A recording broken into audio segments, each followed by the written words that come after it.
আসসালামু আলাইকুম নমস্কাৰ hello' everyone welcome back to my channel SP food ৰেচিপিলৈ আপোনালোকক স্বাগতম জনালো। আজি মই এটা নতুন ভিডিঅ' লৈ আছো। এটা চাটনিৰ ৰেচিপি টমেটো চাটনিৰ ৰেচিপি লৈ আছো। তেতিয়া বলক মই ভিডিঅ'টো আৰম্ভ কৰোঁ আৰু মোৰ ভিডিঅ'টো শেষলৈকে চাওক।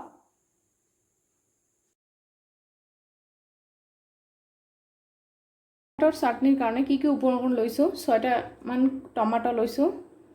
তাৰ পিছত কিশমিশ কাজু তেতেলি লৈছো, শুকান তেতেলি হয় এইখিনি, আৰু গুড় আদা অলপমান সৰু কাট কৰি লৈছো, আৰু নহৰু এটা, পিঁয়াজ কেঁচা জলকীয়া, আৰু এইখিনি হ'ল শুকান মছলা।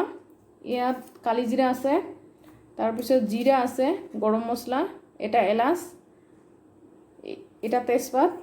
তেতিয়া চাওক মোৰ এই ভিডিঅ'টো। টমেটোখিনি কাট কৰা হৈ গ'ল, সৰু সৰু এনেকৈ কাট কৰি লৈছোঁ। কেঁচা জলকীয়া কাটি দিলোঁ, আৰু পিঁয়াজ আধা টুকুৰামান ল'লোঁ, আৰু এইখিনিত মই অলপমান পাঁচফোৰণ অলপমান এড কৰি দিলোঁ। আৰু এইটো মই চাটনিটো গুড়ৰ লগত বনাম, চিনি মই নিদিম।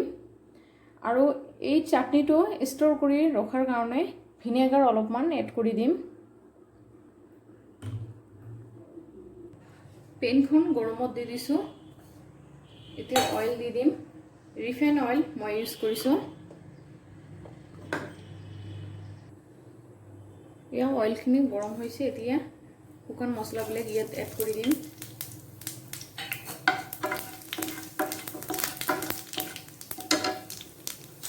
পিঁয়াজখিনি ইয়াত দি দিলোঁ। যেতিয়া আধা হৈ যাব ইয়াত মই এতিয়া এড কৰিম টমেটোখিনি।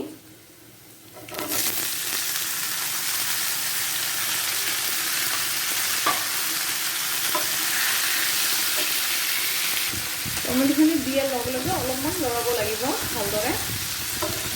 লৰাৰ পিছত ঢাকনটো লগাই দিম। আৰু যিকোনো চব্জিতে অইল কম খোৱাটো ভাল। অইলত আজিকালি নতুন নতুন বহুতো বেমাৰ হৈ গৈছে, সেইকাৰণে অইল কম খোৱাটো ভাল।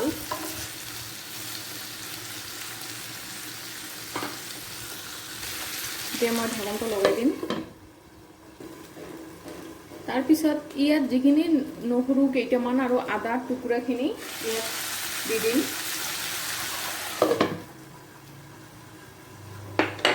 ইফালে তেঁতলিখিনি অলপমান পানীত দি বীজবিলাক উলিয়াই ল'লোঁ, আৰু পানীখিনি টমেটোত এড কৰি দিম।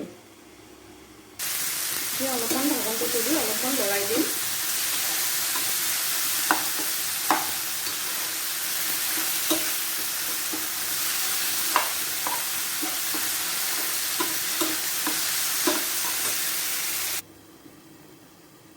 ইয়াত ঢাকনটো তুলি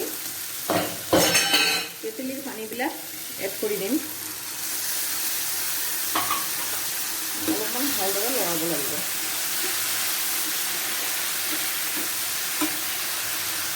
এতিয়া মই বাকিবিলাক উপকৰণ ইয়াত দি দিওঁ। নিমখ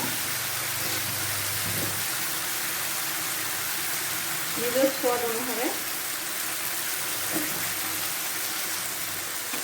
হলুদ গুড়া, জিৰা গুড়া,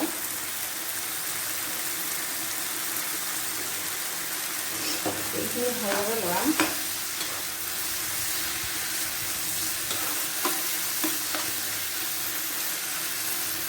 এইটো টমেটো চাটনিৰো টেষ্ট হ'ব।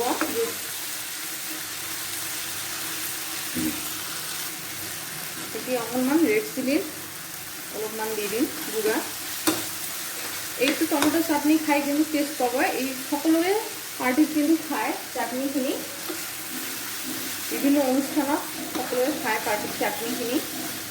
তেনেকৈ মই বনাবলৈ চেষ্টা কৰিছোঁ। এয়া চাওক টমেটোখিনি কিন্তু ভালদৰে মেচ হৈ যাবলৈ ধৰিছে। আৰু গেছৰ ফ্লেমটো কিন্তু মিডিয়াম ফ্লেমত দি বনাব, তেনেহ'লে পুৰি নাযাব আৰু ভালদৰে হৈ যাব। এনেকৈ বাৰে বাৰে লৰাব লাগিব যাতে তলৰ ফালে লাগি নাযায়। আৰু নহৰুৰ কলিবিলাক মই এনেকৈ দি দিছোঁ। এতিয়া মই মিক্সিত এটা পেষ্ট বনাম, সেইকাৰণে এনেকৈ দি দিলোঁ।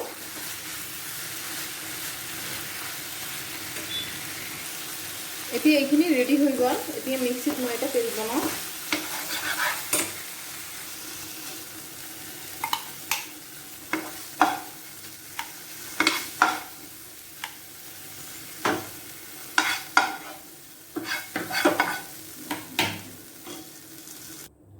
এয়া চাওক, পেষ্টখিনি মোৰ বনোৱা হৈ গ'ল।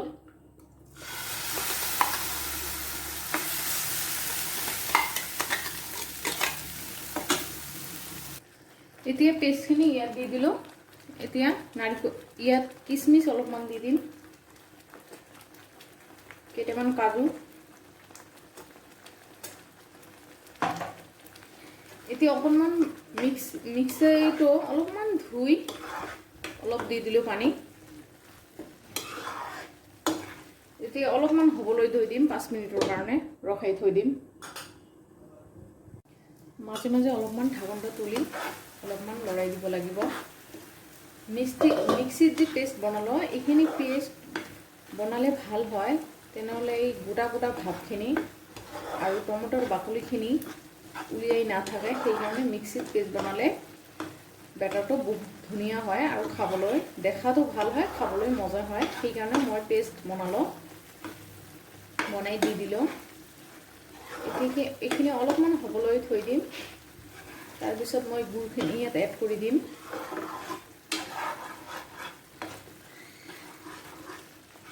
চাওক কিমান যে ধুনীয়া হৈছে।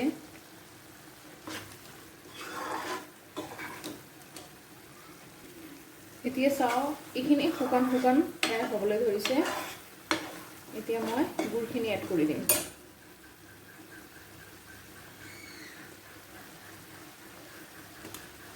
যিমান পৰিমাণ লাগে সেইখিনি দি দিম।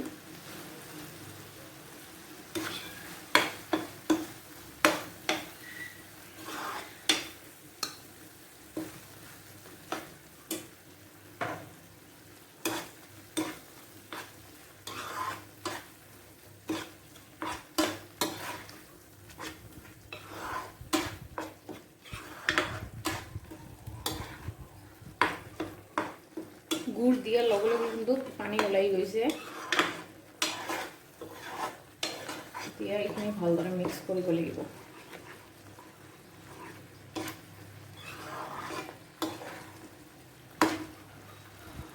এইখিনি কিন্তু খাবলৈ মজা হয়। আচাৰৰ নিচিনাকৈ খাব পাৰিব আৰু ষ্ট'ৰ কৰি ৰাখিব পাৰিব।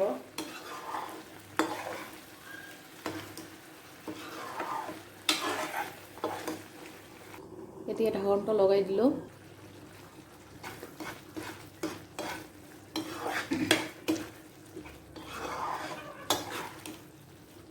দিয়া চাওক, এইখিনি ভাল হৈ গ'ল।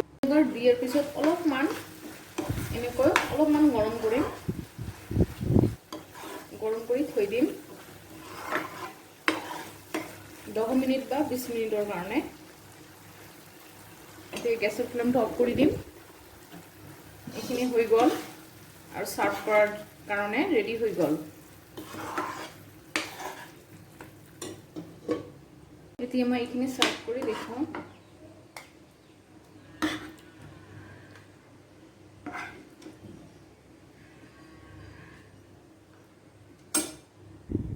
এতিয়া চাওক, এইখিনি চাৰ্ভ কৰি দেখুৱালোঁ। বহুত ধুনীয়া হৈছে। এনেকৈ ঘৰত এবাৰ কৰি খাবাচোন কেনেকুৱা লাগে। আৰু টমেটোবিলাক যদি বেছিকৈ পকা হৈ যায় তেনেহ'লে কিন্তু খাবলৈ ভাল হয় আৰু দেখাতো ধুনীয়া হয়। চাটনি যদি বনায় তেনেহ'লে টমেটোখিনি ভালকৈ যাতে পকি যায়। বজাৰৰ পৰা আনি টমেটোখিনি 2 দিনমান ঘৰত এনেকৈ ৰাখি থৈ দিব। যেতিয়া ভালদৰে পকি ৰস ওলাই যাব তেতিয়া আপুনি এইখিনি বনাব।